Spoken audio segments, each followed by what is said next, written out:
la une de l'actualité, les agents du ministère des Finances et du Budget sont en grève. Ils réclament le non-paiement de leurs primes mensuelles. Entre-temps, Jean Baudouin-Maillot, vice-premier ministre, ministre du Budget, joue aux sapeurs-pompiers. Il promet une issue heureuse, ce après avoir pris langue avec le banc syndical des enseignants.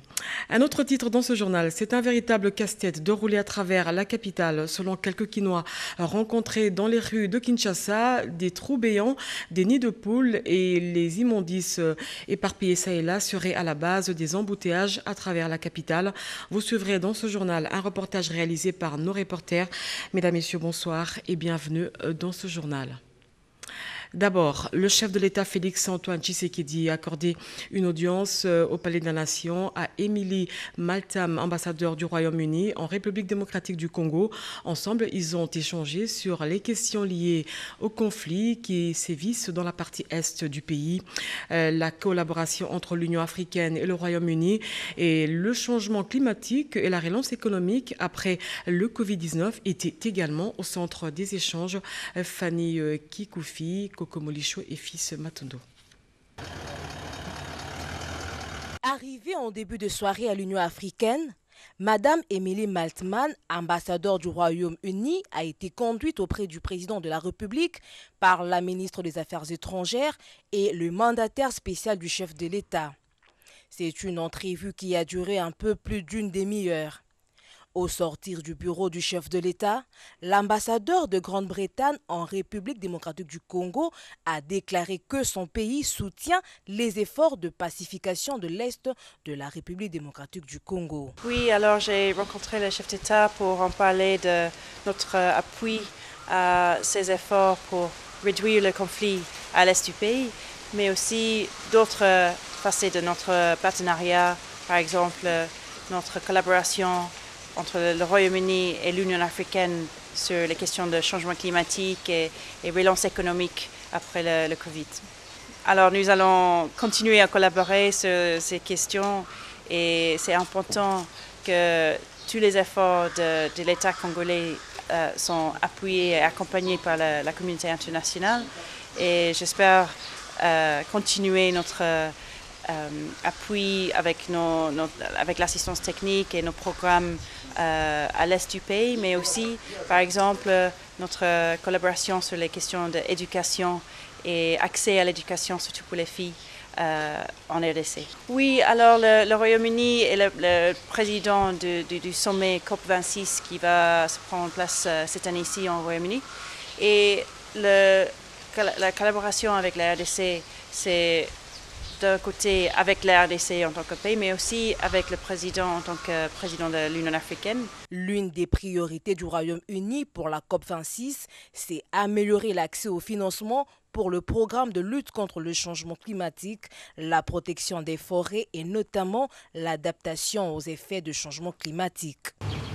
À la Chambre haute du Parlement, 2 suppléants viennent de faire leur entrée au Sénat en remplacement des sénateurs Lola Kisanga et Kabuya Lumona, décédés il y a quelques mois. Peu avant, la Chambre des sages a voté à l'unanimité le projet de loi autorisant la ratification par la RDC de l'accord de libre-échange continental africaine. Le ministre du Commerce extérieur a fait une réplique ce vendredi devant les élus Sandra Nyangui.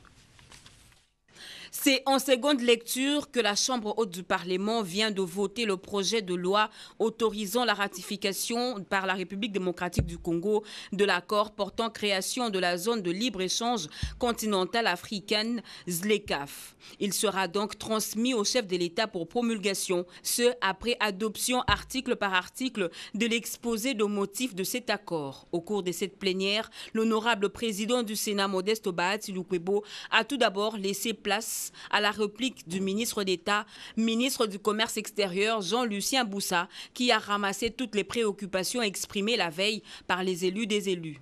Cette loi a pour vocation de démanteler entre les pays africains le tarif douanier. Simplement dire, les échanges entre les pays africains pour certains produits se feront sans paiement de droits de douane. Il est clair qu'il y a un bénéfice.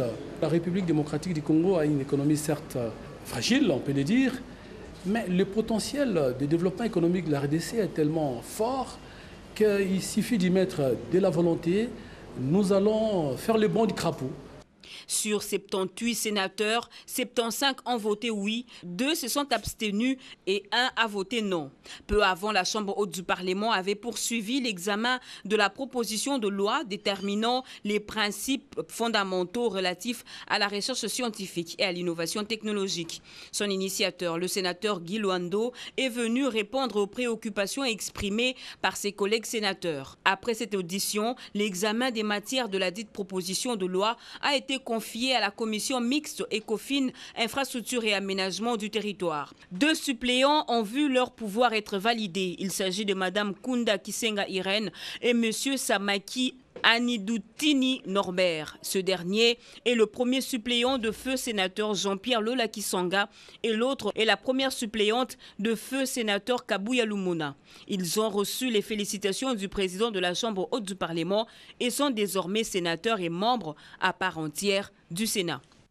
Justement, le sénateur Guy Luando qui a initié une proposition de loi déterminant les principes fondamentaux relatifs à la recherche scientifique et innovation technologique. Selon l'initiateur, cette loi est intéressante. Elle va permettre de valoriser la recherche scientifique en République démocratique du Congo. Sandra Nyangui. La recherche scientifique et l'innovation technologique est un secteur vital pour toute nation qui veut se développer. La République démocratique du Congo est encore à la traîne avec une législation surannée. L'honorable sénateur Guy Luando Mboyo y a réfléchi et a fait une proposition de loi intéressante. Notre proposition de loi que nous avons déposée au mois de mai 2020 dans notre chambre, qui nous a permis de l'exposer le 26 novembre de l'année passée. Aujourd'hui, c'est une des étapes du parcours législatif. Et nous avons mis l'accent sur la problématique du financement de la recherche, parce que c'est très bien les lois, mais la recherche dans notre pays, sa viabilité dépend aussi du financement. Et donc cette loi vient tant soit peu régler la question du financement de la recherche dans notre pays. Est-ce qu'il faut toujours faire dépendre la recherche du budget de l'État? Avec tous les problèmes de trésorerie que nous avons, il faut innover avec d'autres mécanismes de financement. De deux, toutes les données, les résultats des recherches, qu'est-ce qu'on en fait pour les valoriser? Et vous savez, nous assistons dans notre pays à la fuite des cerveaux. Les gens préfèrent, lorsqu'il a une bourse, d'aller étudier ailleurs, ils ne reviennent plus parce qu'il n'y a pas de cadre approprié qui stimule la recherche scientifique. Cette loi qui va être analysée en profondeur par la commission mixte ECOFIN, infrastructure et aménagement du territoire, va certainement rendre la recherche attrayante. Rachid Agassim, ambassadeur du Maroc, a eu des échanges avec le président de la Chambre basse du Parlement. Au sorti de l'audience, le diplomate marocain a affirmé que les relations entre la RDC et le Maroc sont au beau fixe. Rachid Agassim a aussi félicité Christophe Mbosso pour son élection à la tête de l'Assemblée nationale. Sylvie Mwembo, Bernard Baudot et Jérémy Kiawete.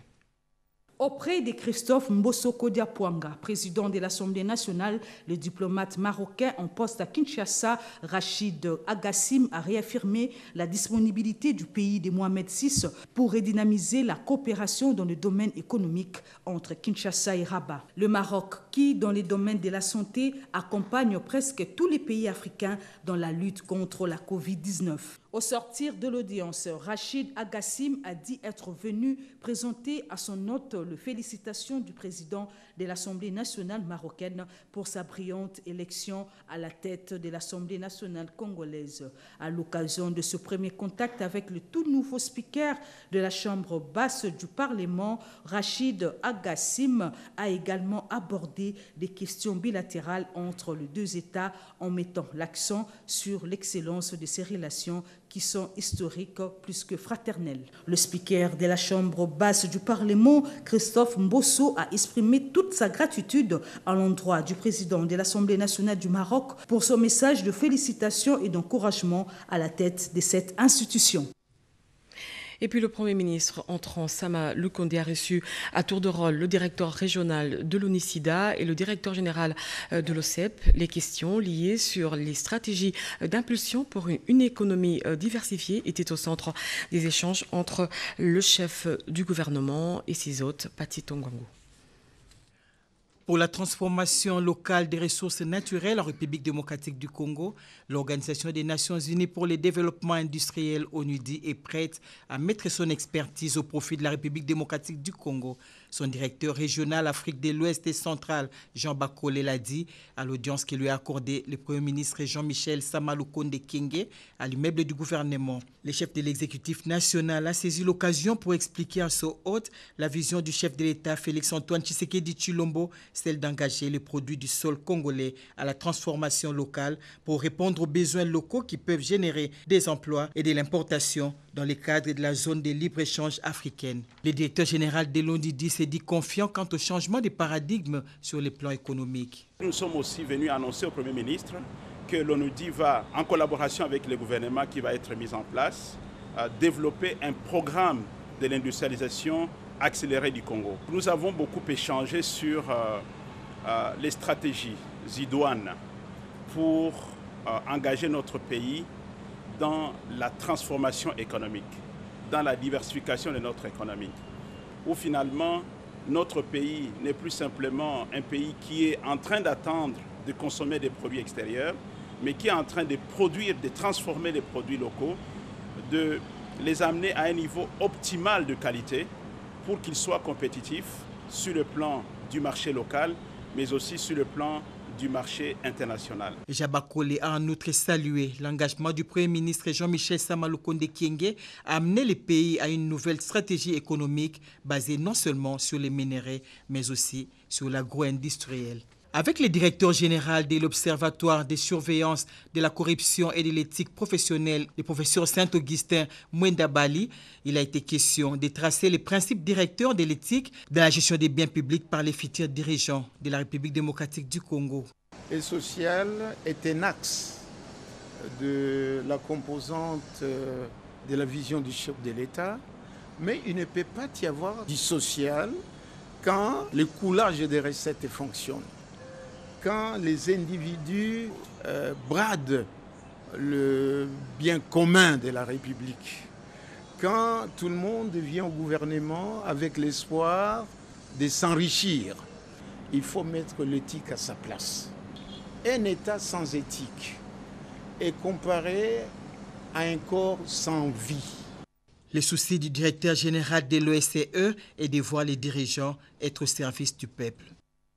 Grande sociale au ministère du Budget et des Finances. Les agents de ces deux ministères sont en grève et pour cause, le personnel des 10 ministères réclame le non-paiement de leurs primes mensuelles pour éviter une paralysie au sein de l'administration publique. Le vice-premier ministre, ministre du Budget, a pris langue avec la délégation des syndicalistes du ministère des Budgets et celui des Finances pour une issue heureuse. Cédric Kenina.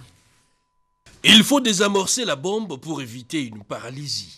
En grève depuis quelques jours, les personnels des ministères du Budget et des Finances réclament les réajustements de primes leur dues. Le vice-premier ministre, ministre du Budget, Jean-Bodouin Mayomambeke, à la manœuvre, a reçu les représentants du personnel de ces deux ministères.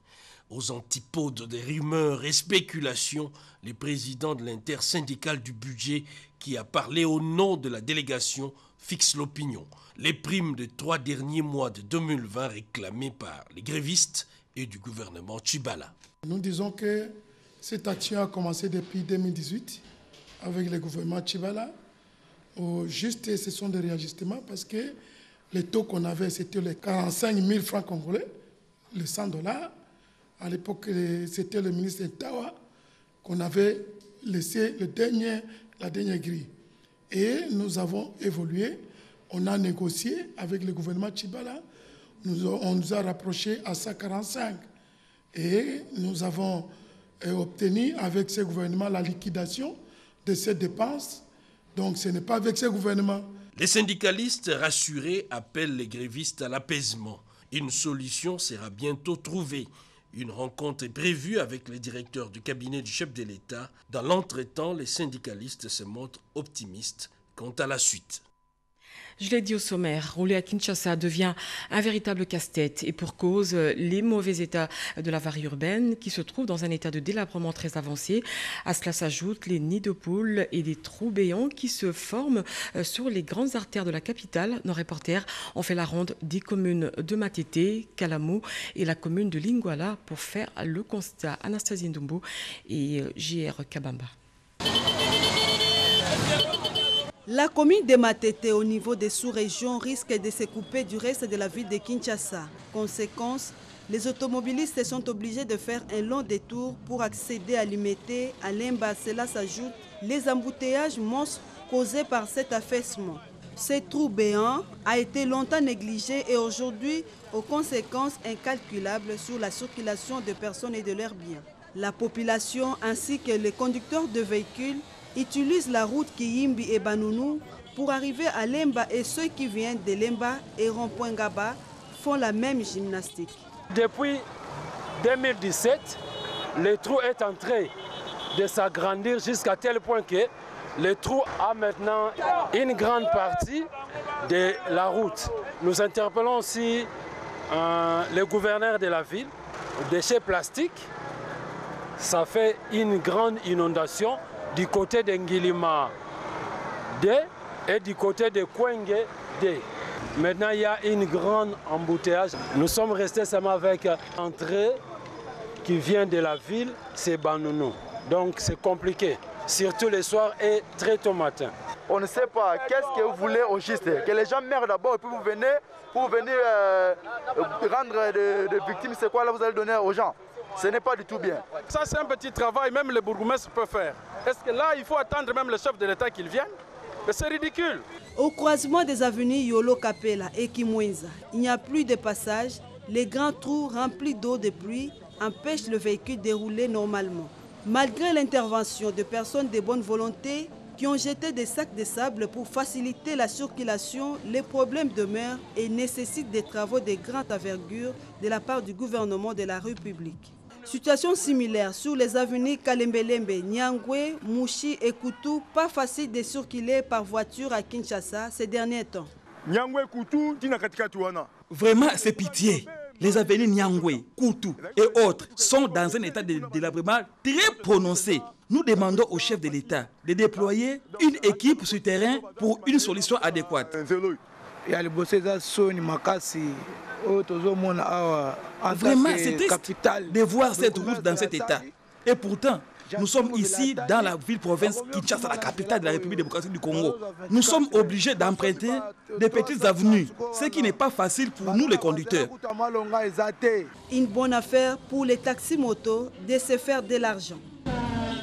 Nous espérons que ce cri d'alarme sera entendu par les autorités compétentes. Vous le savez, la cérémonie de lancement des travaux de réhabilitation et de modernisation de la voirie urbaine de la ville de Mbuji-Mayi a eu lieu il y a quelques jours. Cela dans le cadre du projet Tshilejeu, initié par le président de la République, Félix Tshisekedi. Lors de son séjour de travail à Mbuji-Mayi, le directeur général de l'Office des voiries et drainage a inspecté les travaux de lutte anti-érosive réalisés par cet établissement public sur financement du FONER. William Tunakov. Arrivé à Mbuji-Mayi, chef-lieu de la province du Kasaï oriental, vendredi 25 mars 2021 pour prendre part au lancement par le vice-premier ministre, ministre en charge des ITP, du projet Tshilejeu, ingénieur Victor Toumba Tshikela, directeur général de l'Office des voiries et drainage, a mis à profit son séjour officiel pour inspecter les travaux de réhabilitation de la voirie urbaine de cette ville diamantifère et de lutte anti-érosive déjà achevée et ce en cours d'exécution par la direction provinciale de l'OVD. C'est là sur financement du FONER dans le cadre du programme d'entretien routier PER 2020. Cette ronde d'inspection effectuée sous les explications techniques de l'ingénieur Trésor Kachala Chibanda, directeur provincial de l'OVD Kasaï oriental, a débuté d'abord sur les sites érosifs Misesa sur la RN1 qui traverse tout Mbuji-Mayi où les travaux sont très avancés. Directeur général de l'OVD a ensuite visité les sites érosifs Mbuyi-Mulomba où les travaux de sauvegarde de l'avenue de l'université sont exécutés à 100% à la grande satisfaction de la population bénéficiaire. S'en suivra la visite sur les sites érosifs baptisés hollandais où les habitants de ces quartiers jadis menacés par plusieurs têtes d'érosion ont accouru pour exprimer de vive voix leurs remerciements au président de la République, Félix Antoine Tshisekedi Tshilombo, par le biais du DG de l'OVD, Victor Toumba Tshikela, pour les travaux abattus par les experts de l'OVD. Enfin, les sites érosifs Bobo, situés non loin de la succursale de la Banque centrale du Congo, où les travaux progressent lentement mais sûrement, faute d'engins de génie civil modernes et appropriés. En mission officielle de travail dans la province du Kwilu, le ministre du Développement rural a inspecté les travaux de construction de quelques écoles, ponts et autres infrastructures socio-économiques de base, nous dit Rodé Panda. Le contrat social signé entre Guy Mikulu Pombo, ministre du Développement rural, et la population de Boulungu est un mariage perpétuel incontestable. À son arrivée dans la cité de Boulungu, de ses racines, en mission d'inspection des travaux de construction de quelques écoles et autres infrastructures socio-économiques de base, toute la population, enfants, jeunes, adultes, autorités politico-administratives et sécuritaires, ainsi que le sympathisant des formations politiques, toutes tendances confondues, ne sont pas restés indifférents pour offrir un accueil chaleureux et frénétique à leur prince, leader et frère, appelé affectueusement Yagi. Preuve qui confirme que cette population s'identifie en des actions de Guy Mikulu Pombo. Au bout de quelques kilomètres des camping-cars, une caravane qui a drainé les marchands, Guy Mikulu Pombo leur livre son speech. C'est voir les routes, réhabiliter les ponts et les écoles, a-t-il précisé. Au petit matin, sous la couverture d'un soleil doux, Guy Mikulu Pombo était déjà sur le terrain pour accomplir sa mission. Ici, le mur de bâtiment s'affiche, là-bas, les travaux achevés et n'attendent que la remise pour remplacer les vieilles salles de classe. Pour Guy Mikulu Pombo, la construction des écoles est une façon de soutenir la vision du chef de l'État sur la gratuité de l'enseignement. D'une capacité de 108 mégawatts, la centrale hydroélectrique de Nzilo dans la province du Lualaba peut servir encore. Deux de ces groupes restés inactifs pendant plusieurs années sont de nouveau opérationnels. Une délégation de la SNEL a fait le déplacement pour faire le constat. Yvette Makuntima et Cédric Kenina. C'est l'une des vieilles centrales hydroélectriques du pays encore en activité. La centrale des îlots, site énergétique de la SNEL SA dans la province du Lualaba, à près de 30 km de Kolwezi, a été construite en 1954. Avec 4 groupes, la centrale des îlots a connu un coup de frein en 2020 avec l'arrêt de 2 groupes. Et une année après d'intenses travaux, les groupes 4 et 2 ont été de nouveau opérationnels, générant ainsi une puissance de 100 MW. Des efforts de la SNEL SA qui nécessitent a priori un coup de pouce du gouvernement central pour sa réhabilitation et modernisation. Les chefs de division de la centrale des îlots, cette méga structure fait partie du réseau interconnecté des centrales de la région du sud Grand Katanga ainsi que de la station de conversion de courant continu des Kolwezi. La Chambre de commerce américaine a organisé une conférence avec pour thème « Femmes entrepreneurs porteuses des valeurs familiales ». Au cours de cette rencontre, quelques femmes ont été choisies pour accompagner les femmes entrepreneuses à acquérir d'autres compétences dans différents domaines de la société. La conseillère spéciale du chef de l'État en charge de la jeunesse était l'une des intervenantes de cette conférence, Séverine Katanda.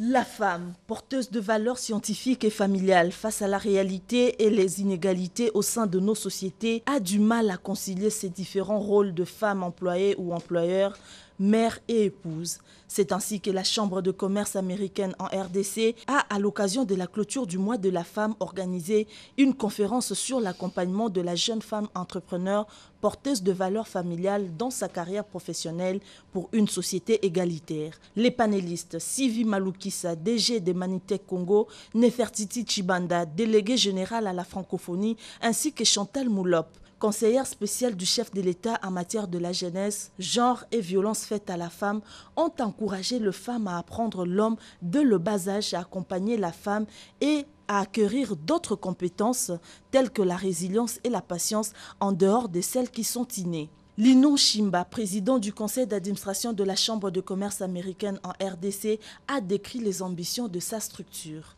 Nous sommes une voix assez crédible pour apporter les issues des femmes sur le front.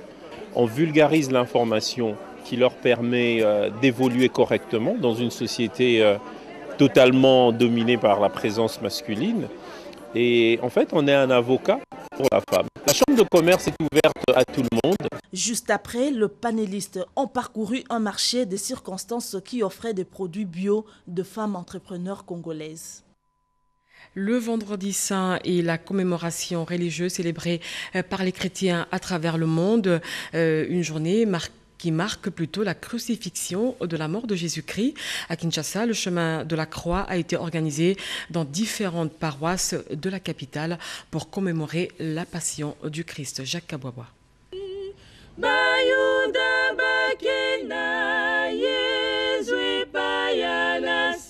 Le vendredi saint est pour les chrétiens du monde entier un jour de jeûne.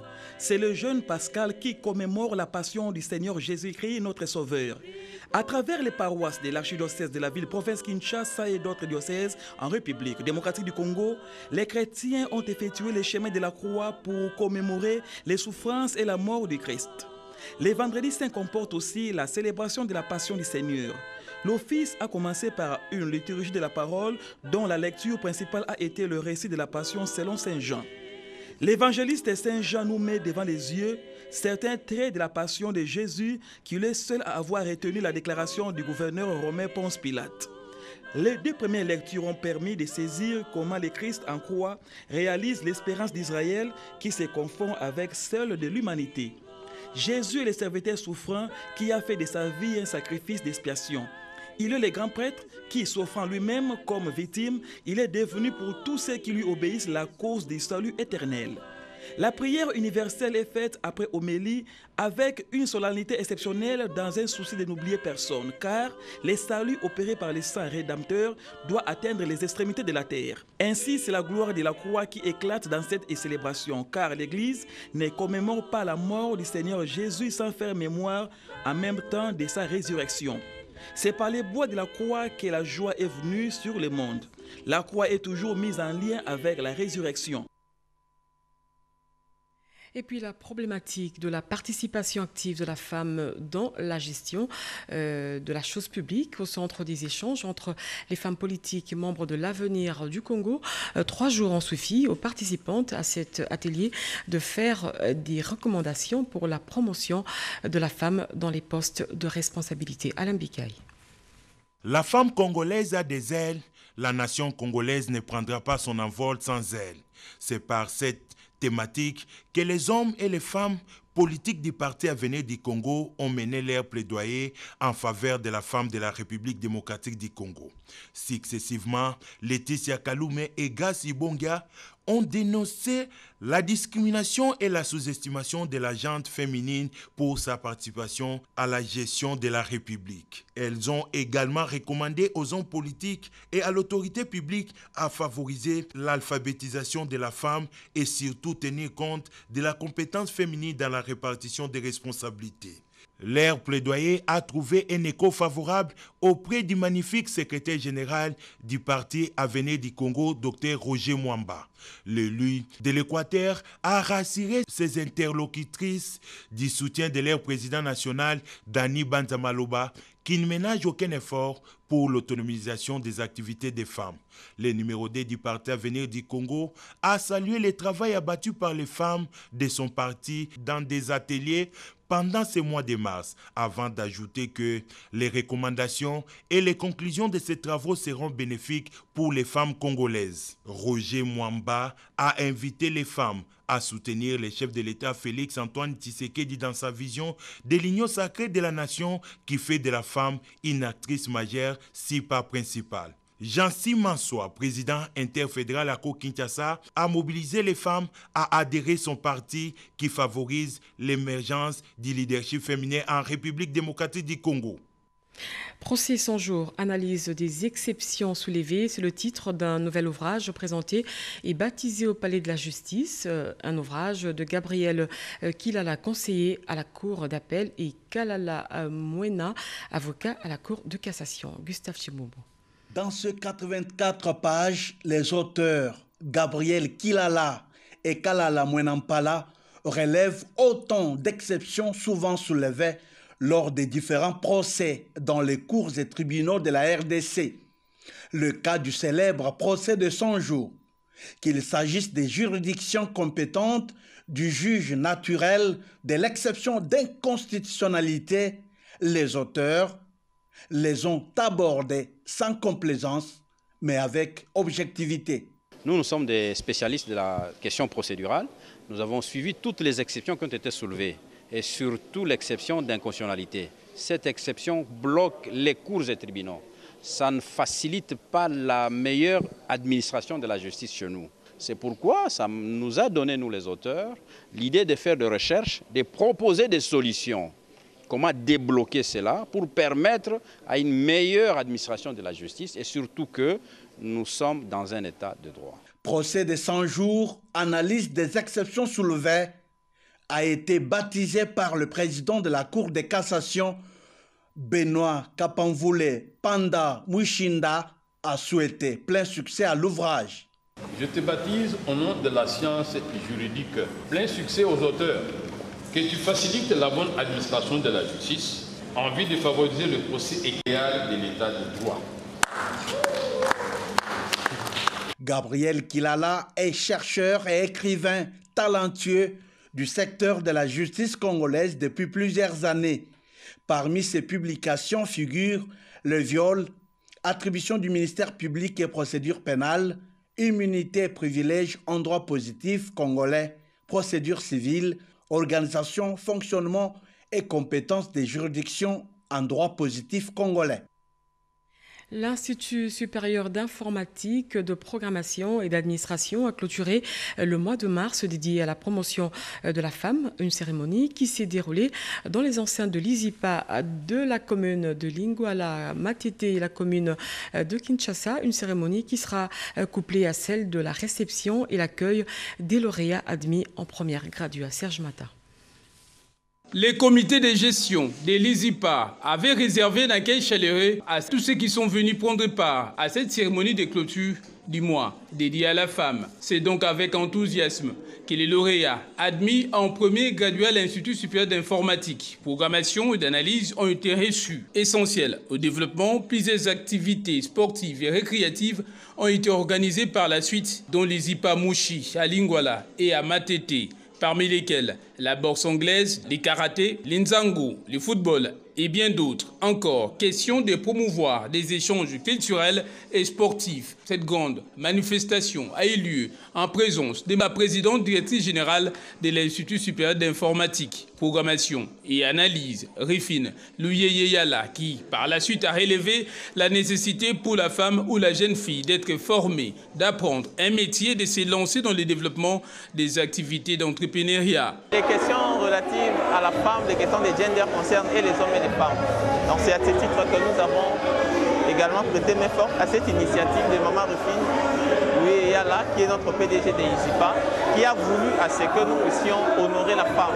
Chaque année, ISIPA accueille les nouveaux par une cérémonie où on met en présence un ancien avec un nouveau qui fait le passage de flambeau. Nous sommes convaincus à ISIPA que cette nation sera bâtie avec les femmes et les hommes. Tout est bien, qui finit bien, dit-on. L'événement s'est clôturé par une cérémonie de remise des prix aux gagnants du concours ainsi que des insignes de l'ISIPA aux nouveaux étudiants. Il s'agit des polos, des drapeaux et tant d'autres encore.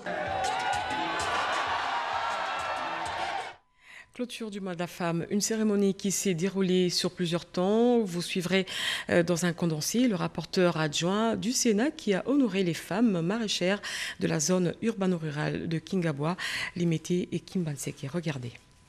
La province du Kwango, dont l'unité et la fraternité sont les atouts sur lesquels cette province doit s'appuyer pour son développement. Un développement qui doit mettre à contribution le leadership féminin et le respect des valeurs traditionnelles. Cet état d'esprit a conduit les pas de l'épouse du président de l'Assemblée nationale, Jules César Mbosso, à Kingi. L'autonomisation de la femme a été au centre de la campagne de sensibilisation et la formation dans les contextes actuels dominés par les nouvelles technologies de l'information et de la communication. Papa atindi maloba.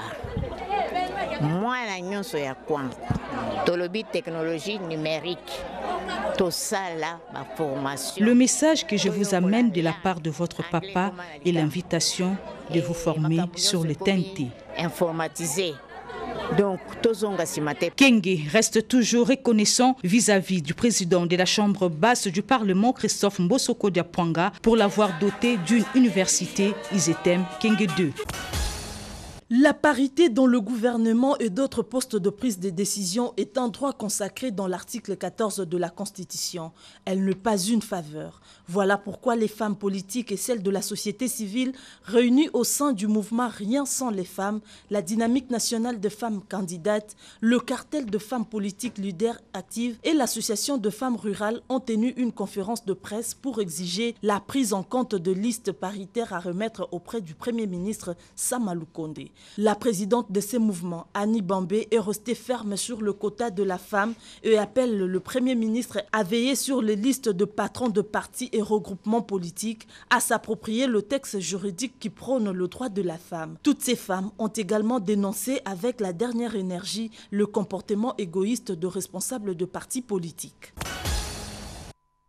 La clôture du mois de la femme, mois consacré aux droits de celle-ci, occasion pour la Fondation Avida Moyokasu d'expliquer la mission qu'elle se donne, celle de doter la femme congolaise des atouts nécessaires à son rôle dans la société, aussi de sensibiliser celle-ci sur leur rôle, combien déterminant, un rôle qui est essentiel à la survie de la nation. Les femmes ne peuvent pas refuser ou rejeter le rôle typique spécifié par leur communauté si elles n'ont pas accès à la connaissance de leurs droits et ne puissent pas lutter pour améliorer leur nouveau rôle dans la société, tel que le droit d'accéder à une éducation de bonne qualité, devenir un des décideurs, devenir égal aux hommes dans leur communauté. La présidente de cette fondation les a appelés à prendre une nouvelle position des directions comme les hommes parce qu'elles ont de nombreuses fonctionnalités. La Fondation Avida Moyokasu accompagne les femmes dans l'entrepreneuriat et met à sa disposition des moyens nécessaires et des formations